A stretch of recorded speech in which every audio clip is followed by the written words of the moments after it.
Hola alumnos, ¿cómo están? Espero que se encuentren bien. Les iba a hacer este video para explicarles más o menos esta guía que se les va a enviar hoy día, al, que se va a subir al portal del colegio y tiene que ver con una especie de introducción al texto narrativo, ¿ya? Les digo introducción porque por lo general en, en los libros de clase, ¿no es cierto? En los libros de contenido se sugiere o, o empieza este tema, pero de forma muy árida, encontré yo. Eh, ¿A qué me refiero con esto de árido? Es que solamente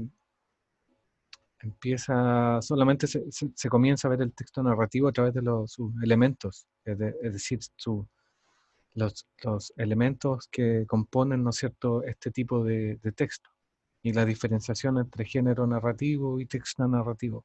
Pero, como les digo, de una forma muy distante, ¿no es cierto? Y personalmente pienso que el hecho de la narración o la facultad de la narración en el ser humano es mucho más que eso, ¿no es cierto? Es mucho más que la explicación de una nomenclatura o la explicación de unos factores que intervienen en la escritura o en el hecho de contar algo, ¿ya? Entonces, yo les escribí, les compuse ahí una especie de introducción a esta unidad, pero abordando un aspecto más, no sé, más antropológico, por decirlo de alguna forma, eh, en el cual se plantea la narración como una facultad inherente, ¿no es cierto?, propia del ser humano, como una especie de pulsión, ¿no es cierto?, una especie de afán que tenemos nosotros los seres humanos por contar cosas, por narrar hechos, por asociar objetos, ¿no es cierto?, por eh, crear una telaraña discursiva, por decirlo de alguna manera, que dé cuenta de la realidad. Es decir, todo el tiempo, no sé si se han dado cuenta que estamos mirando hacia el exterior, ¿no es cierto?, a través de los sentidos, a través de la vista, y llenando los vacíos que no nos podemos explicar. No sé si se han dado cuenta, o piensen, por ejemplo, en cuando ustedes miran por la ventana y ven ciertas cosas, ¿no es cierto? Ven autos pasar, ven camionetas, ven algún señor con mascarilla, caminando con un bolso, etcétera, etcétera, ven palomas, ven lo que vemos todos, la realidad, ¿no es cierto? Pero nosotros no tenemos la explicación de todos esos fenómenos que van pasando o que van ocurriendo en la calle, ¿no es cierto? No sabemos quién es el señor con mascarilla, no sabemos qué lleva la camioneta adentro, de dónde viene, hacia dónde va, no sabemos por qué la paloma tiene unas manchas blancas y otras no, etcétera, etcétera. ¿Ya? Entonces siempre nosotros ignoramos algunos asuntos. Esos vacíos, ¿no es cierto? O esos huecos de información, nosotros los llenamos a través de eh, historias que nos parecen coherentes, ¿ya? ¿Qué quiere decir coherente? Quiere decir que guarden relación con la realidad, que tengan cierta similitud con la realidad. Eso es importante y es un concepto que les va a salir ahí en el texto, que se los mencioné, que tiene que ver con la verosimilitud, ¿ya? Que es un concepto de repente que quizás no manejen, quizás sí, porque esta unidad texto narrativo igual se viene tratando antes de la media en otros cursos, pero con menor grado de profundidad. Por eso también yo les compuse ahí una especie de introducción para que el texto, o sea, perdón, la unidad de texto narrativo dejara esta aridez, dejara eh, como esta manifestación estructural de conceptos nomás, y también dejara de cierta forma su lado más básico, por llamarlo de alguna forma, ¿ya? Entonces, el concepto aquel de la verosimilitud les va a aparecer, y yo se los mencioné como una especie de imitación de la realidad, ¿ya? Porque tienen que tener en cuenta que el texto narrativo no es lo mismo que el género narrativo, ¿ya? En el texto narrativo están los textos que son ficcionales, es decir, que son imaginados por alguien, que no existen en esta realidad, que son una realidad creada a partir del lenguaje, y también están los textos que están los ficcionales y los textos no ficcionales, que vendrían siendo, por ejemplo, no sé, las noticias, una crónica, etcétera, etcétera. ¿Ya?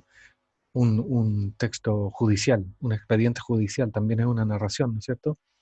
Pero no es una narración como la que nosotros pensamos por lo general cómo son las narraciones, o qué son las narraciones, que por lo general pensamos que son fantásticas, fantasiosas, etcétera, etcétera, y no, no lo son, ¿ya?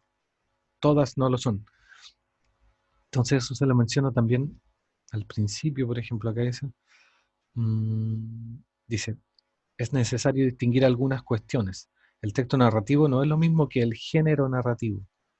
En el género narrativo está la escritura creativa, por llamarlo de alguna forma, y están los textos ficcionales. Pero el texto narrativo engloba al género narrativo y también el texto narrativo engloba aquellos textos que no son ficcionales y que no pertenecen al género narrativo.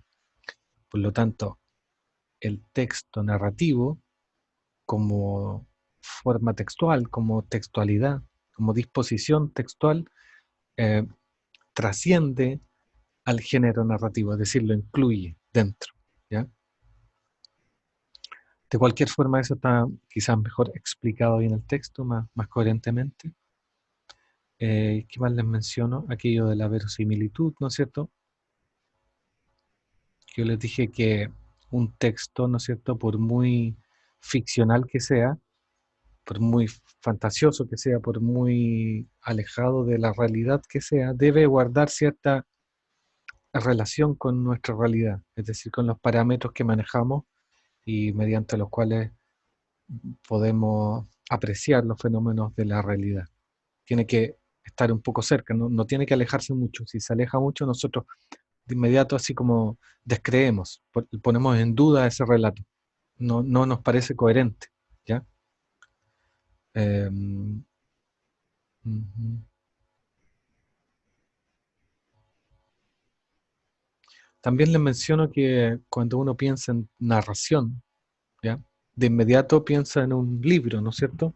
De inmediato piensa en un texto, así, impreso, una hoja en blanco. De inmediato uno piensa en una novela, en un cuento, ¿no es cierto?, que tiene que estar en una hoja impresa con letras, etcétera, etcétera. Y no es así, ¿no es cierto? Las narraciones, como yo les decía al principio, o sea, la narración, como les decía al principio, es una facultad que tenemos nosotros para ir llenando información, o ir llenando de información y de historias concatenadas, ¿no es cierto? Esos vacíos que están en la realidad y a los cuales no podemos darle explicación. Entonces, por ejemplo, una narración no solo se da de forma textual, también se puede dar de forma, eh, se puede dar con imágenes, en una película, en un video, también puede tener otro tipo de formato. Por ejemplo, yo ahí les mencionaba no sé, los accidentes geológicos. No sé si han ido de campamento alguna vez. Se han dado cuenta, por ejemplo, que cuando uno mira el cerro cuando está quebrado tiene ciertas vetas, tiene minerales, tiene como quizás alguna osamenta, ¿no es cierto?, de algún animalito, de repente tiene fósiles de vegetales, etcétera. Tiene un montón de cosas. Entonces, si uno se pone a mirar detenidamente esos accidentes geográficos, se da cuenta que en ese paño, ¿no es cierto?, en ese metro cuadrado que usted está observando, hay un montón de historias, hay un montón de narraciones, hay millones o miles de años, ¿no es cierto?, contenidos y dibujados en esa escena, ¿ya? Aquello perfectamente podría ser una narración, y ahí no se está utilizando palabra textual o hablada, tampoco se están utilizando imágenes como en una película, sino que se están utilizando elementos, objetos, evidencias, rastros, etcétera, etcétera. Entonces, ahí también radica la facultad, eh, o sea, radica el hecho de la narración como facultad humana inherente a nosotros, como un valor agregado, así que no indisociable al ser humano. Uno siempre tiende, como les dije anteriormente, a estar haciendo historias, a estar explicándose a través de narraciones, las cosas que no puede explicarse, etcétera, etcétera. ¿Ya? Piensen, por ejemplo, no sé, con respecto así a temas grandes como la creación del universo, nosotros tenemos varias historias, ¿no es cierto? Hay unas historias que tienen que ver con el orden teológico, religioso, metafísico, que puede ser, por ejemplo, la Biblia, o también tenemos historias ligadas al discurso más bien científico, como la teoría del Big Bang, ¿no es cierto? Que todo explotó a partir de una pequeña partícula, pero en realidad, ¿qué son eso? Son narraciones, ¿no es cierto? Son tentativas de explicación que el ser humano tiene para, para tapar, ¿no es cierto? O para, de cierta forma, explicar el fenómeno de la existencia, ¿no es cierto? El vacío de explicaciones con respecto a la existencia, ¿ya? ¿Qué más les menciono en la guía? Bueno, ahí les pongo unas fotografías, etcétera, etcétera. También les menciono sobre la narración como una actividad que encierra o que tiene un fin pedagógico. Piensen, por ejemplo, antes de la escritura, cómo se transmitían los conocimientos, o cómo el ser humano, por ejemplo, de una generación a otra pudo ir perfeccionando sus descubrimientos en botánica. Piensen en la prehistoria, los seres humanos andaban deambulando por ahí, de repente tenían que comer, o sea, obviamente tenían que comer, y de repente tenían que saber qué planta era venenosa y cuál no era venenosa. Entonces, ese saber o esas distinciones, ¿no es cierto?, entre tal o cual cosa de la realidad en esa época prehistórica se transmitía a través de narraciones, ¿no es cierto? Es decir, a través de la palabra hablada, a través de los cuentos, a través de experiencias que un adulto les transmitía a los demás en el contexto, no sé, pues de una fogata, cuando estaban ahí asando las comidas, etcétera, etcétera. Eso también se los menciono ahí. Y bueno, con respecto a la actividad, y se me ocurre una actividad para enviarles, dice, por ejemplo, tienen que tomar tres fotografías. Pueden ser fotografías familiares, en lo posible traten de que sean así fotografías familiares, porque si toman, no sé, pues, fotos de famosos del internet, del Justin, del Rubeus, ¿no es cierto? No, como que no tiene mucha sustancia el asunto. Entonces toman tres fotos en lo posible familiares, así antiguas, y las ponen frente a ustedes y las empiezan a mirar y a partir de eso empiezan a crear una historia. Obviamente que no tenga relación con la realidad, ustedes la inventan, ¿ya? Mirando esa fotografía, llenando esos vacíos, como les digo, es decir, ¿qué relación podría haber tenido el personaje de la foto A con un personaje de la foto B? ¿Eran la misma persona? ¿Eran padre e hijo? Etcétera, etcétera. Entonces ahí van llenando los vacíos, van creando una trama discursiva, una trama narrativa y crean una pequeña historia.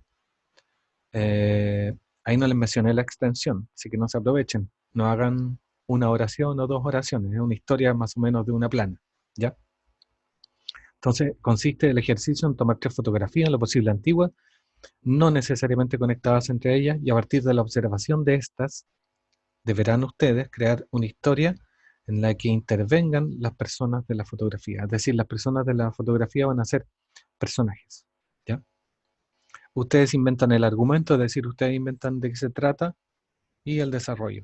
Dice ahí, no se compliquen, cualquier cosa, me preguntan al correo al cual siempre me preguntan, ¿ya? Es decir, a docentes Cambridge. Hola alumnos, la tarea me la tienen que enviar a el portal de siempre, es decir, la voy a subir en el Classroom, que se llama, de Gmail, y ustedes la responden por esa misma vía, ¿ya? Porque en la guía original aparecía un correo antiguo que no corresponde a la actualidad. Así que hagan esa tarea y nos vemos pronto. Que estén bien. Chao.